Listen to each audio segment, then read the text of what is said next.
Thank you, Nitya, for the introduction. First of all, I have great pleasure in welcoming all for the launch of this clinic. I have to thank Madam who kindly agreed immediately, despite her busy schedule, to attend this function.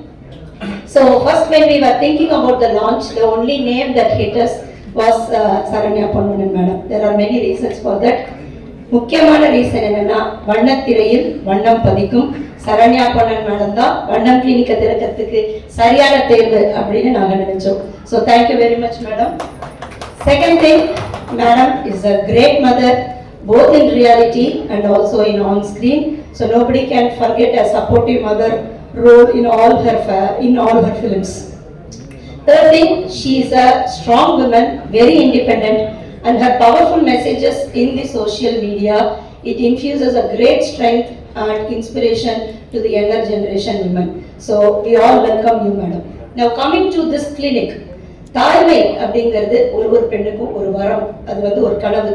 So ஒரு pregnancy loss ஆனால் கூட it is very disappointing. அதே ரிப்பீட்டடாக pregnancy loss ஆகும்போது it is very heartbreaking and the couple lose their entire hope. So is the launch of a dedicated recurrent pregnancy clinic. So இந்த name பத்தி நீங்க யோசிச்சிருப்பீங்க, எதனால இந்த வண்ணம் அப்படின்னு நம்ம யூஸ் பண்ணோம்னு. ரெயின்போ அப்படின்னாலே நமக்கு தெரியும், வானவில் நம்ம எல்லாருக்கும் பிடிக்கும். வானவில் அட்ராக்ஷனே அதோட கலர்ஸ் தான். அதே மாதிரி ஒரு வீடோ ஒரு ட்ரெஸ்ஸோ இல்ல லைஃபோ ரொம்ப பியூட்டிஃபுல்லா இருந்தா the expression we use is colorful. So ஒரு மதருக்கும் who have had previous bad experiences in their pregnancy, this clinic enables them to achieve their colorful dream of motherhood, and that is why this clinic is made for. And today's launch is mainly to introduce the awareness among the public and educate them and encourage them to come and access the medical care so that they can make the solutions. ரெண்டாவது விஷயம், இப்போ நிறைய நம்ம marriages are done between relations, அந்த மாதிரி இருக்கிறவங்கள இந்த மாதிரி ரிப்பீட்டட் பிரெக்னன்சி லாசஸ் பார்க்குறோம். அதுக்கு ஒரு முக்கியமான காரணம் ஜெனட்டிக் ப்ராப்ளம்ஸாக இருக்கலாம். இப்போ with advancement in genetic technology we have wide range of genetic tests available, and also it has become more cost effective now, and those things should be utilized to give a better outcome for this couple. But ana practically நம்ம patient கிட்ட பேசும்போது இந்த genetic test offer பண்ணும்போது they all are in denial. They don't want to accept the genetic problem and they don't want to go ahead with the test. So only an awareness will be able to change this attitude. I just want to take you through a few patients who we manage successfully in our hospital so that you can get a better understanding about this.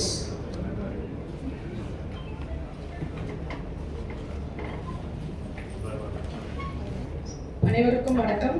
எங்கள் birthday team சார்பாக கூடியிருக்கும் அனைவருக்கும் எங்கள் நன்றியை தெரிவித்துக் கொள்கிறோம். இந்த morning ஷெட்யூலில் doctors have take their time off to be here. சிறிது தாமதமானதற்கு ஊடக நண்பர்கள் பொறுத்திருப்பார்கள் நினைக்கிறேன். Madam, thank you so much. Definitely your presence has added grace to the event today. தாய்மை ஒவ்வொரு பெண்ணிற்கும் ஒரு வரம், கனவு, தவம், முழுமை, இன்னும் சொல்லிக்கிட்டே போகலாம், மகிழ்ச்சி சொல்லிக்கிட்டே போகலாம்.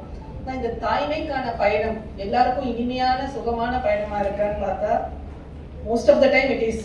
பட் சில பெண்களுக்கு ஏதோ ஒரு காரணத்துக்காக இந்த பயணம் தடைப்பட்டு போகுது. முழுமையடையாத இப்பயணம் அப்பெண்ணிற்கு குடிக்கக்கூடிய வலியும் வேதனையும் ரொம்ப ஆழமா இருக்கு. அந்த காலத்துல இவ்வளவு மெடிக்கல் ஃபெசிலிட்டிஸும் இல்லை, அவேர்னஸும் இல்லை. நிறைய பிரெக்னன்சிஸ் குழந்தை மூவ் ஆன பிறகுதான் கண்டுபிடிக்க ஆரம்பிச்சாங்க. பட் இந்த காலத்துல women are well educated, facilities are available, they want to investigate early, and once it becomes a failure pregnancy, it is putting extreme stress on the women. So she puts the blame on herself, she is feeling guilty, she is searching for reason. இதால இருக்குமோ அதால இருக்குமோ, என்னால prevent பண்ணியிருக்க முடியுமோ அப்படிங்கிற குற்ற உணர்ச்சி அவங்களை ரொம்ப பாதிக்குது.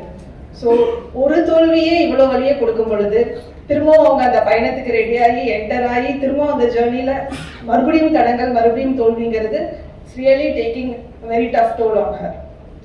ஸோ உடல் அளவிலும் மனதளவிலும் சமூகத்தின் ப்ரெஷர் காரணமாகவும் ரொம்ப நொந்து போய் தான் அவங்க வந்து எந்த ஒரு டாக்டர் கிட்டையும் ஃபர்தர் ஜேர்னிக்காக வராங்க. So she is not only affected physically mentally but also by the social pressure.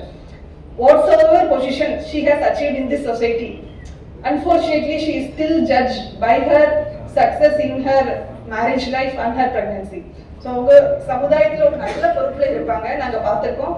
எங்ககிட்ட வந்து கேட்பாங்க, மேடம் என்னால் இந்த ஸ்ட்ரெஸ் தாங்க முடியல, நான் வேலையை விட்டுட்டேன், வேலையை விட்டுட்டு நான் ட்ரை பண்ணுறேன், எனக்கு இதுதான். She thinks this is the biggest exam in her life that she has to pass. That is the scenario today.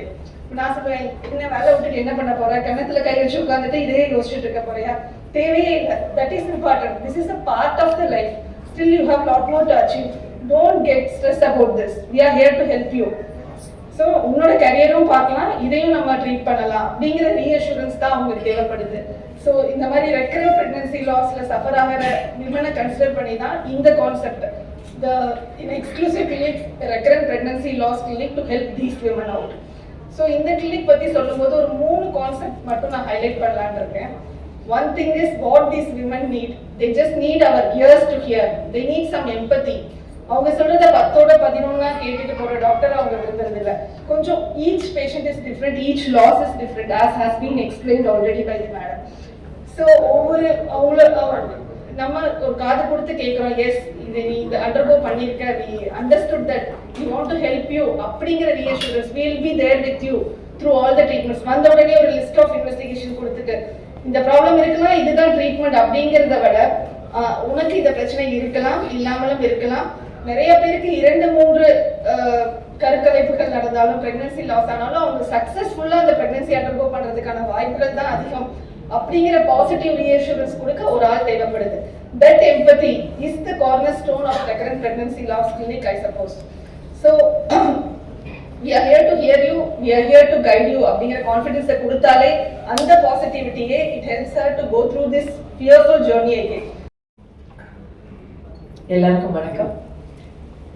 இன்னைக்கு காலையில் இங்கே வந்து இந்த இனாகிரேஷனில் நான் பங்கெடுத்ததில் எனக்கு ரொம்ப ரொம்ப சந்தோஷம். என்கிட்ட இந்த ரிக்கரண்ட் ப்ரெக்னென்சி லாஸ் பற்றி எனக்கு எக்ஸ்பிளைன் பண்ணுங்கன்னு சொல்லும்போது எனக்கு என்ன தோணுச்சு அப்படின்னு நான் அதை எதோட சேர்த்து பார்த்தேன்னா, ஒரு அம்மாவுடைய கேர் அப்படின்ற மாதிரி தான் எனக்கு தோணுச்சு. ஒரு பொண்ணு வந்து அந்த பொண்ணு என்ன சாப்பிட்டு என்ன வளர்ந்து எப்படி வளர்த்துனாங்கன்னு அந்த அம்மாவுக்கு தெரியும். அப்போ அந்த பொண்ணு அப்படி வளர்த்திருப்பாங்க. அதுக்கப்புறம் அந்த அம்மா வந்து அந்த பொண்ணு ப்ரெக்னென்ட் ஆனோடனே இதுதான் சாப்பிடணும், இப்படிதான் நிற்கணும், இப்படிதான் உட்காரணும், இந்த நேரம் நீ தூங்கணும் இப்படின்னு அந்த அம்மா வந்து அந்த பிள்ளைய கைட் பண்ணுவாங்க. அந்த கைடன்ஸ்லேயே அந்த பொண்ணுடைய வயத்துல அந்த குழந்தை வளரும். அதுக்கப்புறமும் அந்த குழந்தை பிறந்ததுக்கு அப்புறமும் அந்த குழந்தைய வந்து இப்படிதான் தூக்கணும், இப்படிதான் வச்சுக்கணும், இங்கேதான் படுக்க வைக்கணும், குழந்தை இதை சாப்பிடணும், நீ இதை சாப்பிடணும், இந்த நேரம் தான் நீ பால் கொடுக்கணும், இப்படின்னு அந்த அம்மா தான் மறுபடியும் அந்த குழந்தை வெளியே வந்ததுக்கு அப்புறமும் கைட் பண்ணுவாங்க. அந்த குழந்தையும் எப்படி உட்காரணும், அந்த குழந்தை எதை எப்படி பிடிச்சுக்கணும், எப்படி சாப்பிடணும், தன்னால அதை சாப்பிட கத்துக்கிற ஸ்டேஜ் வரைக்கும் அந்த அம்மா ஹெல்ப் பண்ணுவாங்க.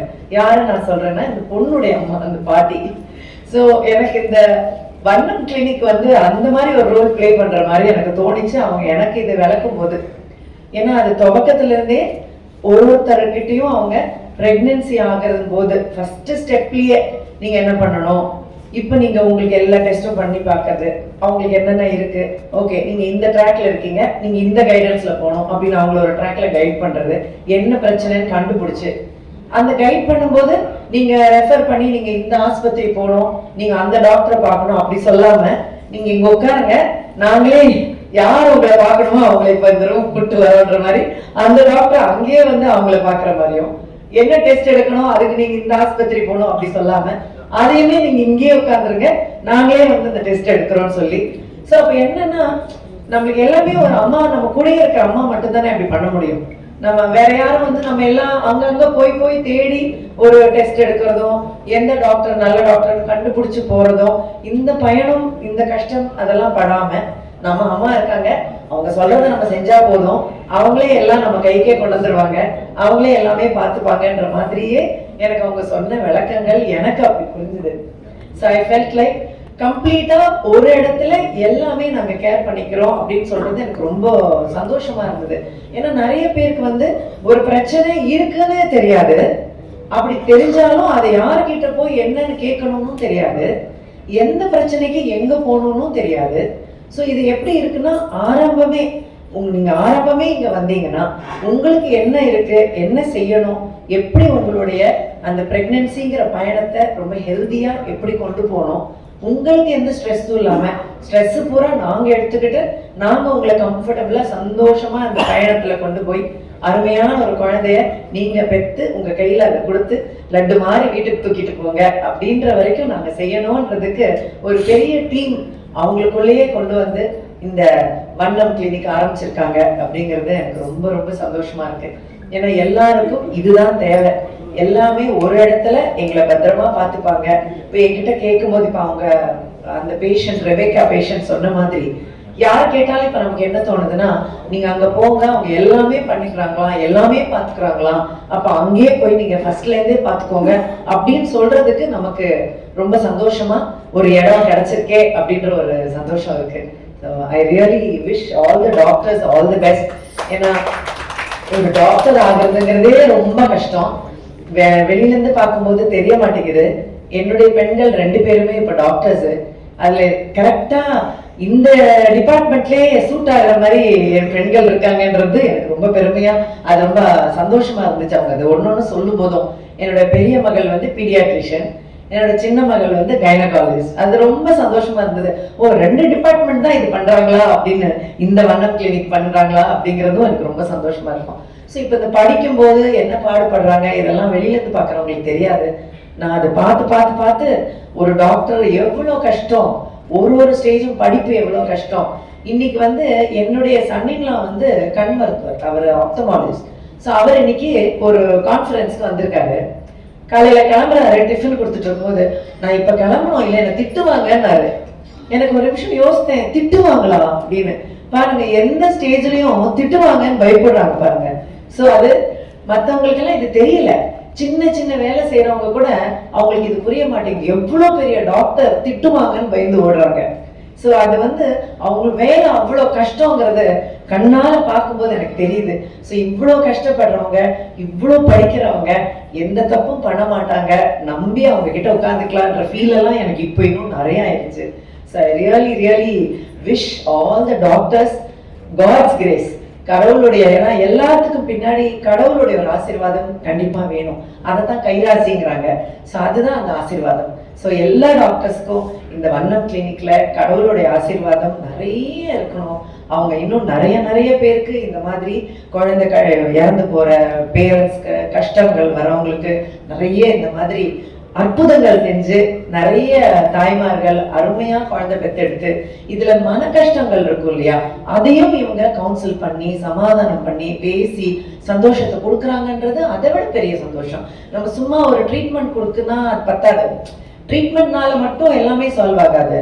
மன நிம்மதி, நம்ம கொடுக்குற வார்த்தைகள், நம்ம பேசுற வார்த்தைகள்ல கிடைக்கிற ரீஅஷூரன்ஸ், ஓ பரவாயில்ல அப்ப இப்படி எல்லாம் செய்வாங்க போல அப்படின்னு கொடுக்குற அந்த வார்த்தை, இதெல்லாமும் டாக்டர்ஸ்க்கு கடவுள் கொடுக்குற ஒரு பெரிய வரப்பிரசாதம். அவங்க பேசுறதால பேஷண்ட்ஸ் வந்து அவங்க மேல நம்பிக்கை வர்றது.